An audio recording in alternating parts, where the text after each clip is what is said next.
This is a moment of pride for Bukidnon. It is also a test of our professionalism. Let me be clear, our role is crucial.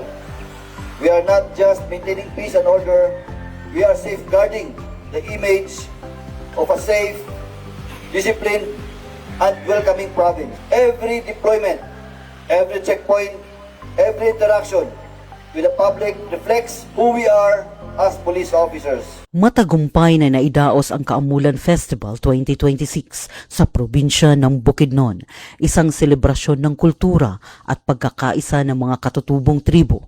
Ngunit sa likod ng makulay na pagdiriwang, kapansin-pansin ang tahimik ngunit matinding sakripisyo ng kapulisan na nagsiguro sa kaligtasan ng lahat.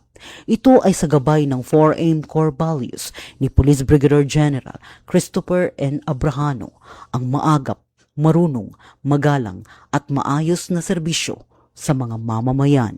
Sa bawat parada, street dancing at gabi ng kasiyahan, nakaantabay ang mga tauhan ng Bukidnon Police Provincial Office hindi lamang bilang tagapagbantay, kundi bilang pangunahing haligi ng kaayusan. Pinaigting ng kapulisan ang police visibility mula pa lamang sa pagbubukas ng festival kung saan personal pang nag-inspeksyon sa mga lugar ng aktibidad ang Provincial Director na si Police Colonel Oliver Soto Novales upang matiyak ang seguridad ng publiko. Sa kasagsagan ng street dancing competition noong Abril 18, masusing minonitor ng mga pulis ang galaw ng libu-libong kalahok at manonood upang maiwasan ang anumang insidente.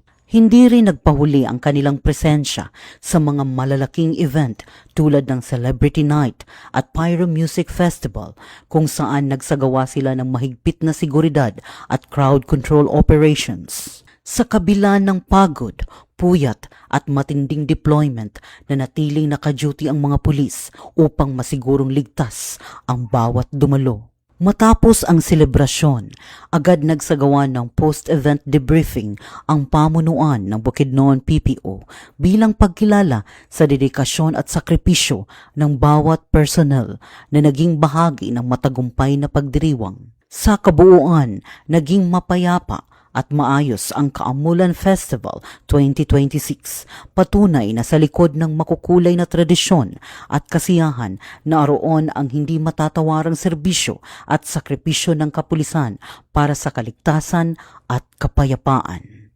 Mula dito sa Police Regional Office 10, Bukidnon Police Provincial Office, ako ang iyong PNN Correspondent, Police Corporal Michelle Gulay Abatayo, alagad ng batas, tagataguyod ng Balitang Pulis.